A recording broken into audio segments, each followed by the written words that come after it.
and that is, all the mistakes which were made in face of Russian threat. Well, Russia is still alive, and surely it's a great country, powerful country with enormous, strong sense of its destiny, and it would be good for Poland to remember that vis-à-vis, indeed, the future of Ukraine. The last point, if I have still time, do I have or not? Sure. Just a few quick. I told you that I wanted just to share with you this few thoughts, which, as I said, very hesitant. I'm very uncomfortable talking about it because I'm not sure of myself at all. But nevertheless, about the church and churches. Somehow I probably will not be so concerned about that if we didn't have 19th century.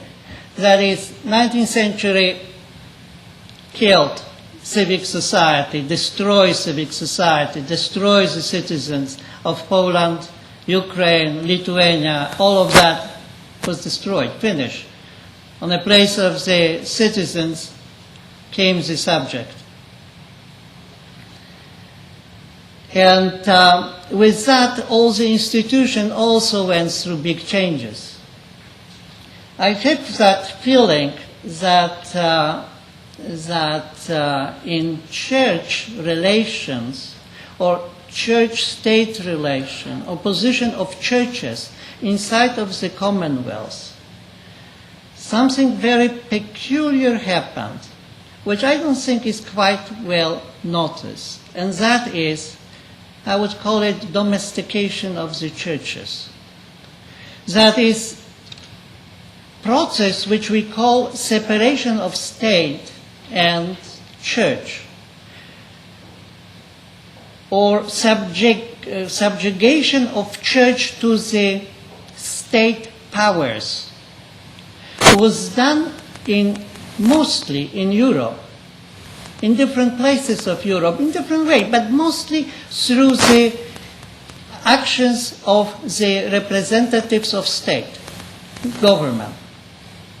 It seems to me that the very similar subjugation, control of churches were done on territories of Commonwealth by society, by forces of society, basically by those who were part of the churches. Therefore, that on that territories, kind of putting on place hierarchies or putting in place churches was probably similar to the process which was happening only in one country, and that was United States in the 17th, 18th century, especially 18th century. That is what probably, I'm just mentioning that as a possibility also to look to in the studies of our past, which, however well already known, still can give us additional questions to answer.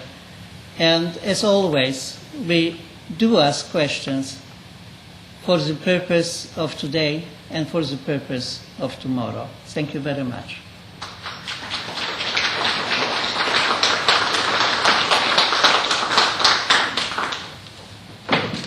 Thank you very much.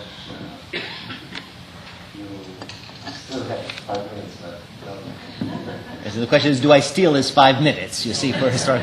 But I enter this with trepidation because some of you may have looked at the Poland and Ukraine volume that the Shevchenko Society has out, a conference from 1981, and you can read in that conference papers by Kamiński and Sisson dealing with Polish-Ukrainian relations 16th to 18th centuries. And a bit later we reassembled doing that. I might add that volume is available on a book bundle list with a number of Polish-Ukrainian books from our institute. There are flyers on a great deal there for those of you who want to catch up with that. But what is true is that many of these issues, which we discussed and began discussing then, and Professor Kamiński frequently came up to Harvard in those days, and the Harvard Ukrainian Institute was I think, a center for this kind of discussion. Not so much with scholars from the U.S., but more with scholars from Poland, who frequently came in those days. And I think there was much creative done just by those mutual discussions in that period. Much as I think that's of importance